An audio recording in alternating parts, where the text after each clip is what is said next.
ଅନେକ ଦିନ ଧରି ପାପା ଏବଂ ମୁଁ ଆମର ଛୋଟ ରହସ୍ୟ ବିଷୟରେ ବହୁତ ଉତ୍ସାହିତ ଥିଲୁ। ଆମେ ଗୋଟିଏ ହୋଟେଲରେ ପହଞ୍ଚିବା ପରେ ପାପା ମୋଠାରୁ ଏକ ପ୍ରତିଜ୍ଞା ନେଇଥିଲେ ଯେ ଏହା କେବଳ ଆମ ଦୁହିଁଙ୍କ ରହସ୍ୟ ହୋଇ ରହିବ। ଗୋଟିଏ ଦିନ ପାପା ଅଫିସରେ ରହି ଶୀଘ୍ର ପ୍ରସ୍ତୁତି ହୁଅ, ବାହାରକୁ ଯିବା, ମମିକୁ କିଛି କହିବୁ ନାହିଁ। କିଛି ଦିନ ପରେ ଆମର ସିକ୍ରେଟ୍ ଦିନ ଆସୁଛି। ହୋଟେଲରେ ପହଞ୍ଚିବା ପରେ ମୁଁ ହସି ହସି କହିଲି ଯେ ମୁଁ ନିଶ୍ଚିନ୍ତ ଭାବରେ ମାଆଙ୍କୁ କିଛି କହିବି ନାହିଁ। କିଛି ଦିନ ପାଇଁ ସବୁକିଛି ଭଲରେ ଭଲରେ ଚାଲିଗଲା, ଯେପରି ଆମେ ଦୁହେଁ ଗୁପ୍ତଚର ମିଶନରେ ଥିଲେ। କିନ୍ତୁ ଏହା ପ୍ରତ୍ୟେକ ଥର ଘଟେ। ପାପା କହିବେ ଯେ ପରବର୍ତ୍ତୀ ସମୟରେ ଆମେ ଅନ୍ୟ ସ୍ଥାନକୁ ଯିବା। ମୋର ଉତ୍ସାହ ଆହୁରି ବଢ଼ିଗଲା। କିନ୍ତୁ ପ୍ରତ୍ୟେକ କାହାଣୀରେ ଏକ ମୋଡ଼ ଥିବାରୁ ଆମ ସହିତ ମଧ୍ୟ ସେହି ଘଟଣା ଘଟିଥିଲା। ଦିନେ ସନ୍ଧ୍ୟାରେ ପାପା ଏବଂ ମୁଁ ଡ୍ରଇଂ ରୁମରେ ବସିଥିଲୁ। ପାପା ହସି ହସି କହିଲା, ଏଠାରେ ଆମେ ଅନ୍ୟ କେଉଁ ହୋଟେଲକୁ ଯିବା, ଯେଉଁଠାରେ ତୁମେ ଆହୁରି ଭଲ ଖାଦ୍ୟ ଖାଇବ। ମୁଁ ତାଙ୍କ କଥା ଶୁଣିବା ପରେ ହସି ହସି ଚୁକ୍ତିରେ ମୁଣ୍ଡ ନୁଆଇବାକୁ ଲାଗିଲି। କିନ୍ତୁ ଆମ ପାଖରେ କୌଣସି ଧାରଣା ନଥିଲା ଯେ ମା ପାଖରେ ଠିଆ ହୋଇଛନ୍ତି। ସେ ହଠାତ୍ ପଚାରିଥିଲେ ଯେ କେଉଁ ହୋଟେଲ ବିଷୟରେ ଆଲୋଚନା ହେଉଛି। ତାଙ୍କ କଥା ଶୁଣି ପାପା ଏବଂ ମୁଁ ଆଶ୍ଚର୍ଯ୍ୟ ହୋଇଗଲୁ। ରୁମରେ କିଛି କ୍ଷଣ ପାଇଁ ନୀରବତା ରହିଲା। ପାପା ଶୀଘ୍ର କିଛି କହିବାକୁ ଚେଷ୍ଟା କଲେ, କିନ୍ତୁ ତାଙ୍କ କଥାରେ କୌଣସି ଠିକ୍ ଉତ୍ତର ନଥିଲା। ମୋତେ ପାପା ଏବଂ ମୋ ପାପାଙ୍କୁ ଦେଖୁଥିଲୁ। ମୋ ମାଙ୍କ ମୁହଁରେ ସାମାନ୍ୟ ହସ ଥିଲା, କିନ୍ତୁ ତାଙ୍କ ଆଖିରେ ଏକ ଉଜ୍ଜ୍ୱଳତା ଥିଲା, ଯାହା ଆମକୁ ସ୍ପଷ୍ଟ ଭାବରେ କହିଥିଲା ଯେ ବର୍ତ୍ତମାନ ଏହି ରହସ୍ୟ ଦୀର୍ଘ ସମୟ ପର୍ଯ୍ୟନ୍ତ ଲୁଚି ରହିପାରିବ ନାହିଁ। ଓ ଠିକ୍ ସେହିପରି ପାପା ଚାଲାକ କରି କହିଲେ, ଆରେ ତାହା ଖାଇବା ପାଇଁ ଏକ ଜାଗା ବିଷୟରେ କହୁଥିଲୁ। କିନ୍ତୁ ମା ତାଙ୍କ କଥାବାର୍ତ୍ତାରେ ବାଧା ଦେଇ ସେ ମୋତେ ଅନେଇ ପଚାରିଲେ, କ'ଣ ଚାଲିଛି ତମେ ଜାଣିଥିବ, ଦୟାକରି ମୋତେ କୁହ। ମୁଁ ଦ୍ୱନ୍ଦ୍ୱରେ ପଡ଼ିଗଲି। ପାପା ମୋତେ ମିଛ ନ କହିବା ପାଇଁ ଇସାରା ଦେଲେ। ମୁଁ ଶେଷରେ ହାର ମାନିଲି ଏବଂ କହିଲି ଯେ ଆମେ ଦୁହେଁ ଦିନେ ହୋଟେଲକୁ ଯାଇଥିଲୁ।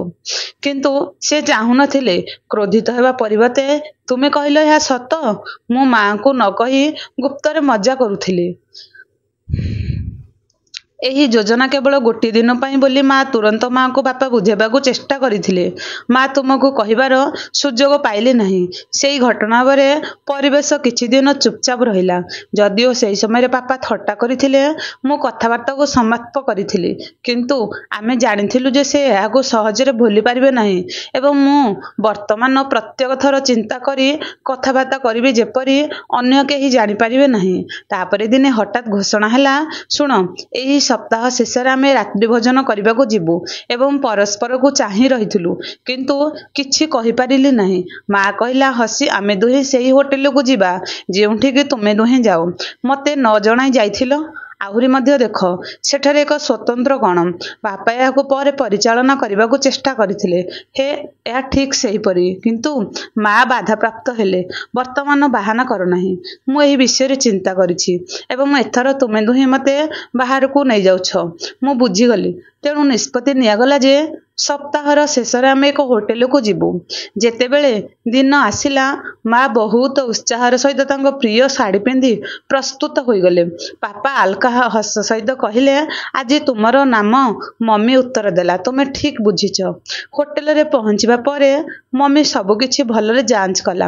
ସାଜସଜ୍ଜା ଓ ମେନୁ ଏବଂ କର୍ମଚାରୀଙ୍କ ଆଚରଣ ମଧ୍ୟ। ଯେତେବେଳେ ଖାଦ୍ୟ ଆସିଲା, ମମି ପ୍ରଥମେ ଖାଇବା ଖାଇଲେ।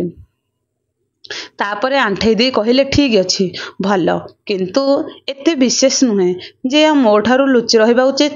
ପାପା ଏବଂ ମୁଁ ପରସ୍ପରକୁ ଚାହିଁ ରହିଥିଲୁ ଏବଂ ବୁଝିପାରିଲୁ ନାହିଁ ଯେ ମମି ହଠାତ୍ ରାଗିଗଲା ଏବଂ ଥଟ୍ଟା କଲା। କିଛି ସମୟ ପରେ ମମି ହସି କହିଲା ଯେ ତୁମେ ଦୁହେଁ ନିର୍ଦ୍ଦୋଷ। ଟିକିଏ ବିରକ୍ତ ହୋଇ ମୁଁ ଏହା କରିବା ପରି ଅନୁଭବ କଲି। ବର୍ତ୍ତମାନ ପରବର୍ତ୍ତୀ ସମୟରେ ତାହା କରିବ। ଯଦି ଏପରି ଯୋଜନା ପ୍ରସ୍ତୁତ ହୁଏ, ତେବେ ମୋତେ ସାଙ୍ଗରେ ନେବାକୁ ଚିନ୍ତା କରିବ। ଏବଂ ସନ୍ଧ୍ୟାରେ ଘରକୁ ଫେରୁଥିବା ବେଳେ ଆମେ ତିନି ଜଣ ଜୋରରେ ହସିଲୁ। ପାପା ଏବଂ ଝିଅର ଗୁପ୍ତରେ ମଜା କରୁଥିଲୁ। କିନ୍ତୁ ଆମେ ଜାଣିଥିଲୁ ଯେ ବର୍ତ୍ତମାନ ଆମର କୌଣସି ରହସ୍ୟ ମାଙ୍କ ଠାରୁ ରକ୍ଷା ପାଇପାରିବ ନାହିଁ। ସେହି ଦିନ ପରେ ମା ମଧ୍ୟ ଆମ ଛୋଟ ପ୍ରୋଗ୍ରାମରେ ଯୋଗ ଦେଇଥିଲେ ଏବଂ ପ୍ରତ୍ୟେକ ପ୍ରତ୍ୟେକ ଥର ମାଙ୍କର ଥଟ୍ଟା ପରିବେଶକୁ ଅଧିକ ମଜାଳିଆ କରିଥିଲା। ଟିକେ ଚୁପ୍ ରହିଲେ ମା ଯଦିଓ ସେହି ସମୟରେ ଥଟ୍ଟା କରି କଥାବାର୍ତ୍ତାକୁ ସମାପ୍ତ କରିଥିଲେ, ଆମେ ଜାଣିଥିଲୁ ଯେ ସେ ଏହାକୁ ସହଜରେ ଭୁଲି ପାରିବେ ନାହିଁ ଏବଂ ମୁଁ ବର୍ତ୍ତମାନ ପ୍ରତ୍ୟେକ ଥର ଚିନ୍ତା କଲି କଥାବାର୍ତ୍ତା କରିବି, ଯାହାଦ୍ୱାରା ମାଙ୍କ ସାମ୍ନାରେ ଆଉ କିଛି ବାହାରକୁ ଆସିବ ନାହିଁ। ଏହି ସପ୍ତାହ ଶେଷରେ ଖାଇବା ବିଷୟରେ ହଠାତ୍ ଘୋଷଣା ହେଲା, ଚାଲ ଖାଇବାକୁ ଯିବା।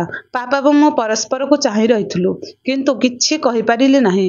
ମମି ହସି କହିଲା, ହଁ, ଆମେ ସେହି ହୋଟେଲକୁ ଯିବା ଯେଉଁଠାରେ ତୁମେ ଦୁହେଁ ଥାଅ। ଅଜ୍ଞ ଥିଲେ, ମୁଁ ମଧ୍ୟ ଦେଖିବାକୁ ଚାହୁଁଛି ସେଠାରେ କ'ଣ ବିଶେଷ ଅଟେ। ପରେ ପାପା ଏହାକୁ ସମ୍ଭାଳିବାକୁ ଚେଷ୍ଟା କରିଥିଲେ, କିନ୍ତୁ ଏହା ଠିକ୍ ଥିଲା।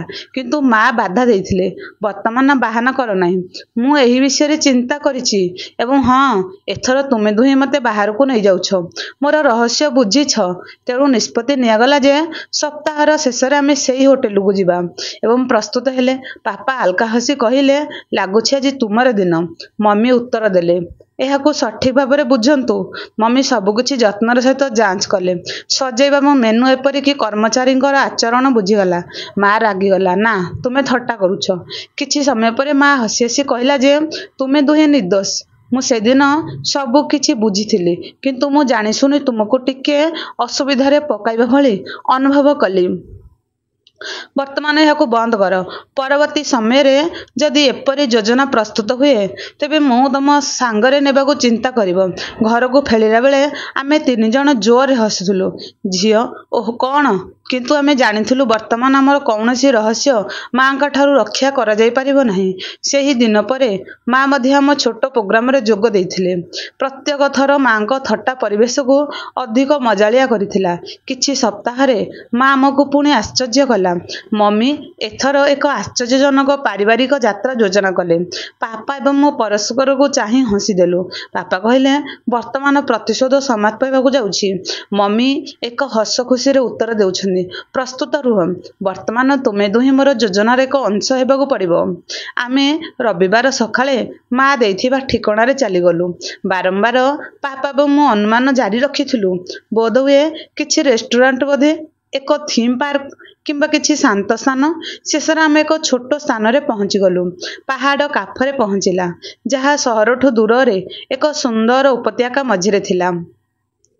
ସେଠାରେ ପରିବେଶ ବହୁତ ଶାନ୍ତ ଏବଂ ଆରାମଦାୟକ ଥିଲା। ମା ହସି ହସି କହିଲା, ଦେଖ, ମୁଁ ତୁମ ଦୁହିଁଙ୍କ ପାଇଁ କିଛି ଅଲଗା ଯୋଜନା କରିପାରିବି।